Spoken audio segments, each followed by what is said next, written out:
समझने ही नहीं देती सियासत हमको सच्चाई, कहीं चेहरा नहीं मिलता, कहीं दर्पण नहीं मिलता। नमस्कार, मैं हूं शिव पांडे और हमारे साथ में है दो वरिष्ठ पत्रकार, जिनसे आज हम बात करने वाले हैं वर्तमान सियासत की, वर्तमान राजनीति की, जिसमें कि ऐसा कुछ दिखाई दे रहा है जो पिछले समय में इसका बिल्कुल उलट हुआ करता था। अगर बात करें स्वामी अवमुक्तेश्वर आनंद की, एक समय था जब स्वामी अवमुक्तेश्वर आनंद समाजवादी पार्टी के शासनकाल में प्रताड़ित किए गए थे। उन पर लाठियां बरसाई गई थी और उन्होंने खुलकर विरोध भी किया था। लेकिन समय बदलता है, समय बीतता है और आज चीजें बिल्कुल इसके उलट दिखाई देती हैं। आज स्वामी अवमुक्तेश्वर आनंद अखिलेश यादव जी के द्वारा और उनकी पत्नी के द्वारा काफी सम्मानित किए जाते हैं। आज उनका सम्मान होता है, उनकी आरती की जाती है और आरती के साथ साथ कहीं ना कहीं दिखाई ये दे रहा है कि सारी राजनीतिक स्थितियां, परिस्थितियां बिल्कुल बदली हुई दिखाई दे रही हैं।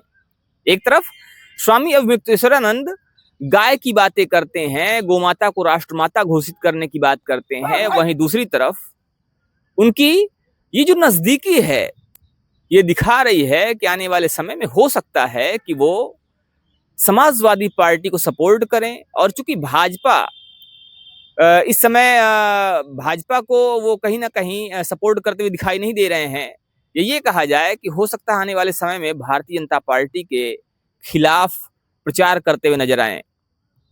फिलहाल आने वाले समय में क्या होता है देखने वाली बात होगी, लेकिन वर्तमान समय में हमारे साथ में जो वरिष्ठ पत्रकार है उनसे बात करते हैं कि इनका इस पर क्या कहना है। तिवारी जी, जिस तरह से कल देखा गया कि अवमुक्तेश्वरानंद स्वामी जो हैं वो जाते हैं और डिंपल यादव जी उनकी आरती करती हैं, और कहीं ना कहीं खबरें सोशल मीडिया पर ये भी तैर रही हैं कि ये समाजवादी पार्टी है, समाजवादी पार्टी और समाजवादी पार्टी के लोग सनातन धर्म का पालन करते हैं, सनातन धर्म की जो सीख है उसके अनुसार ही सारे कार्य करते हैं। तो क्या दिखाने की कोशिश की जा रही है, और स्वामी अवमुक्तेश्वरानंद भी कहीं ना कहीं नजदीक जाते हुए दिखाई दे रहे हैं, क्या लगता है आपको? देखिए पांडे जी, सबसे पहले सभी भाइयों बहुत बहुत नमस्कार, प्रणाम। तो कुल मिलाकर के मुक्तेश्वरानंद जो है, माघ मेला जो 2026 था, तो माघ मेला 2026 से ही जो है वह बीजेपी यानी मौजूदा जो सरकार है उससे नाराज है, क्योंकि उनके साथ जो है कहीं ना कहीं जो है गलत हुआ है। अब हालांकि सरकार की तरफ से गलत तो नहीं, सरकार तो अपनी तरफ से ये कह रही है कि हमने गलत नहीं किया है, हमने तो अपना जो हमारी जिस हिसाब से करना चाहिए व्यवस्था, उस हिसाब से उस व्यवस्था में रोड़ा बन रहे थे, और लेकिन उनके हिसाब से जो है गलत हुआ है। अब वो जो है गाय को राज्य माता, राष्ट्र माता का जो है दर्जा के लिए जो है वो कह रहे हैं। और इसी समय पांडे जी, योगी आदित्यनाथ का एक भाषण भी है, जब योगी आदित्यनाथ बहुत पहले वह भी जो है मांग करते थे, गाय को जो है राष्ट्र माता की बात किया करते थे और गौ मांस पर जो है बात किया करते थे। लेकिन सरकार आते ही जो है वो कह रहे हैं कि गाय ऑलरेडी जो है राष्ट्र माता है उसके बाद गौ माता है, तो उसको हम राष्ट्रीय पशु कैसे घोषित कर दें, यानी यह सब चल रहा है। लेकिन अब मुक्तेश्वरानंद जी जो जान रहे हैं कि यह जो है होने वाला नहीं, उनको यह बात पता है। अब वो सीधे सीधे यह भी कहने लगे हैं कि यह सरकार नहीं करेगी, सरकार परिवर्तन होगा तभी कुछ होगा। और जो मुक्तेश्वरानंद जहां भी उनकी जो यात्रा चल रही है इस समय, जो है जो रथ यात्रा करके जो है वो हर जगह निकल रहे हैं, तो इसका अभिप्राय भी कहीं ना कहीं यही है। तो जो राजनीतिक पार्टियां हैं, तो राजनीतिक पार्टियां मतलब मुख्य तो पार्टी यही है, समाजवादी पार्टी है, तो समाजवादी पार्टी के लोग ये चाहेंगे कि इसका फायदा हम उठाएं। तो कहीं ना कहीं मतलब उनके भी, अखिलेश के भी, कि पंडित जो है जो कहेंगे हम वही करेंगे, और उसके बाद सनातन को लेकर के ये ज्यादा मानने वाले। और बाकी जो है उनके समय में भी जो है लाठी डंडा इनके सामने चला था, और बीजेपी के टाइम में भी जो है लाठी डंडा इनके सामने चला। तो देखें, ये राजनीतिक वाला मामला है। अब कुल मिलाकर के जो है पांडे जी, अब ये अपना जो है 2027 का जब वक्त आएगा, हालांकि उन्होंने यह भी कह दिया है कि 2027 आएगा, चुनाव भी हम लड़ सकते हैं, हमारी पार्टी जो है चुनाव भी लड़ सकती है अवमुक्तेश्वरानंद। तो कहने के तात्पर्य अब ये क्या होगा यह तो समय तय करेगा। तो आने वाली 2027 जो आने वाला चुनाव है 2027 का, उसमें स्वामी अवमुक्तेश्वरानंद चुनाव भी लड़ सकते हैं। अगर उनको विकल्प नहीं मिला, अगर कोई ऐसी पार्टी सामने नहीं आई जो उनसे उनके मन मुताबिक वादा करे, तो हो सकता है कि वो आने वाले समय में अपने कैंडिडेट भी खड़ा करें। लेकिन जिस तरह से स्थितियां, परिस्थितियां बदली हुई दिखाई दे रही हैं, वो बहुत कुछ इशारा करती हैं। अब यहां पर प्रश्न ये भी खड़ा होता है कि क्या अखिलेश यादव जी और समाजवादी पार्टी गाय माता को राष्ट्र माता घोषित करेंगे? क्योंकि स्वामी अवमुक्तेश्वरानंद कह चुके हैं कि अगर कोई भी गाय माता को राष्ट्र माता घोषित करने की बात करता है तो हम उसके साथ हैं। तो जिस तरह से अखिलेश यादव जी के साथ में उनका नजदीकी होना दिखाई दे रहा है, नजदीक होना दिखाई दे रहा है, उनके पास जाना दिखाई दे रहा है। हालांकि वो पहले भी कह चुके हैं कि जो भी हमारे पास आएगा, जो भी हमसे आशीर्वाद मांगेगा, हम उसको आशीर्वाद देंगे। लेकिन यहाँ पर एक चीज और भी है कि अखिलेश यादव जी और साथ ही साथ डिम्पल यादव जी उनके पास जाते हैं। डिम्पल यादव जी उनकी आरती करती हुई दिखाई देती हैं और स्वामी अवमुक्तेश्वरानंद उनके पक्ष में कहीं ना कहीं ये स्पष्ट रूप से तो नहीं कहते हैं, लेकिन जिस तरह से वो भाजपा को हटाने की बात करते हैं, मौजूदा सरकार को हटाने की बात करते हैं, वो अपने आप में एक बड़ा इशारा है।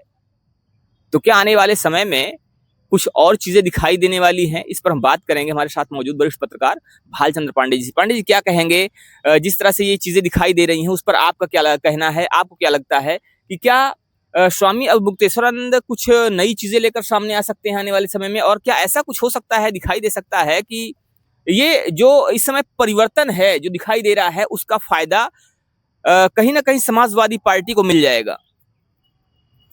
देखिए पांडे जी, ये स्वामी जी पहले से भी विवादित रहे हैं।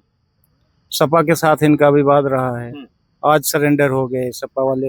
अच्छा, स्वामी जी से कई बार पूछा भी गया तो उन्होंने कहा कि हमारे शरण में आए, माफी मांगे, हमने माफ कर दिया। तो प्रश्न उठता है कि क्या अगर बीजेपी भी कोई नेता जाएगा और माफी मांगेगा, माफ करके फिर से बीजेपी का साथ देने लगेंगे? पहला प्रश्न तो यही है। दूसरा प्रश्न ये है कि 27 का चुनाव अगर कोई समर्थन नहीं करता है इनका, नहीं, मेरी बात मैं सुनिए। उस पर थोड़ा सा एक टिप्पणी करना चाहूंगा। आपने एक बात कही कि क्या अगर बीजेपी आएगी और माफी मांगेगी तो क्या उसको माफ करके फिर उसके साथ हो जाएंगे? यहाँ पर दो प्रश्न हैं। एक तो शंकराचार्य की बात है, शंकराचार्य के पद की बात है। यहाँ पर विचारधाराओं का भी टकराव है। अखिलेश यादव जी कहते हैं कि हाँ, ये शंकराचार्य हैं। स्वामी अवमुक्तेश्वरानंद अपने आप को शंकराचार्य मानते हैं। जी, एक मिनट, आप यहाँ शायद भटक रहे हैं। यही बीजेपी है, कुंभ में स्वामी अवमुक्तेश्वरानंद को ही शंकराचार्य मानती थी। विवाद बढ़ा तो इस बार जो है उन्होंने नोटिस जारी करवा दिया प्रशासन द्वारा कि आप शंकराचार्य हैं कि नहीं, जवाब दाखिल करें। तो कहीं न कहीं बीजेपी भी फंसती हुई नजर आ रही। बीजेपी भी दो धड़े में बढ़ती हुई नजर आ रही इस मुद्दे पे। आप थोड़ा ध्यान दीजिएगा। अभी कुछ दिन पहले भी ब्रजेश पाठक, जो कि उत्तर प्रदेश में उप मुख्यमंत्री पद पे काबिज हैं, उनका एक स्टेटमेंट आता है जो कि शंकराचार्य के पक्ष में दिखता है। आप लोगों ने भी शायद सुना होगा। तो कहीं ना कहीं देखिए, बीजेपी में भी अंदर खाने स्वामी अवमुक्तेश्वरानंद खिलाफ जाने का कोई इरादा नहीं है। बशर्ते यह है कि यहाँ दो धड़ों की जो है इज्जत का सवाल फंस गया है। इधर शंकराचार्य का, उधर योगी जी का।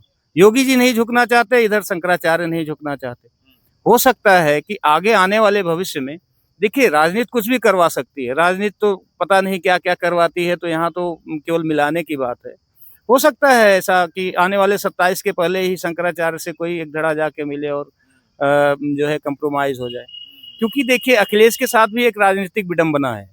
अखिलेश जी भी आज भले कितना भी सम्मान करें, लेकिन गाय को राष्ट्रमाता घोषित करने के लिए स्वामी जी के साथ नहीं आ सकते। उनकी भी अपनी कुछ राजनीतिक मजबूरियां हैं।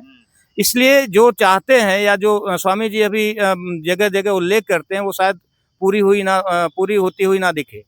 तो इसलिए सबसे बड़ा ये प्रश्न है कि अभी डिम्पल यादव जी जो है सम्मान कर रही हैं, क्या स्वामी जी की मांगों को अगले आने वाले चुनाव में अखिलेश मानेंगे? गाय को राष्ट्रमाता घोषित करने के लिए उस अपने घोषणा पत्र में शामिल करेंगे? सबसे बड़ा प्रश्न तो यही है। दूसरी चीज ये है कि क्या स्वामी जी वास्तव में अगर अकेले चुनाव लड़ते हैं तो क्या कितनी सीटें आएंगी? अगर नहीं सीटें आई, मान लिया, तो कितना वोटों का जो प्रतिशत है वो कितना पहुंच पाएगा? ये भी काफी कुछ डिसाइड करेगा स्वामी जी की आगे आने वाले भविष्य में राजनीति की दिशा को निर्धारित करने के लिए। क्योंकि भारत में कई ऐसे राजनीतिक गुरु, धार्मिक गुरु हुए हैं, राजनीति में आए लेकिन सफल नहीं हुए। तो कहीं न कहीं शंकराचार्य के साथ भी ऐसा ना हो कि पता चला राजनीति में भी आए और सफल ना हो। तो स्वामी जी जब भी आएंगे, सब कुछ अपना ताल तभी ठोकेंगे जबकि उन्हें लगेगा कि नहीं, हमें राजनीति में आना चाहिए।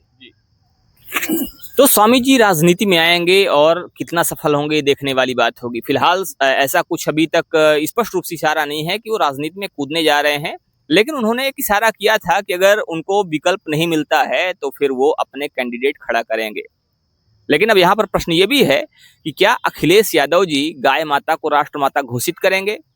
क्या वो अपने घोषणा पत्र में इस बात को शामिल करेंगे कि अगर उनकी सरकार बनती है तो गाय माता को राष्ट्रमाता के रूप में स्थापित करेंगे या राज्य माता का दर्जा देंगे? हालांकि राष्ट्रमाता का दर्जा देना तो केंद्र सरकार की बात है, लेकिन राज्य माता का दर्जा जो सरकार होती है, राज्य सरकार, वो दे सकती है।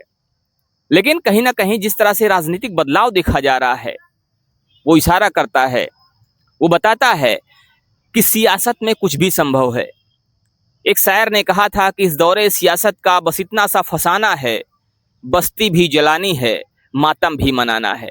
तो फिलहाल इस पर आपकी क्या राय है, आपका क्या कहना है, आप भी हमें जरूर बताइएगा। बने रहिए हमारे साथ खबरों को अपडेट के लिए। मिलते हैं फिर से, तब तक के लिए जय हिंद।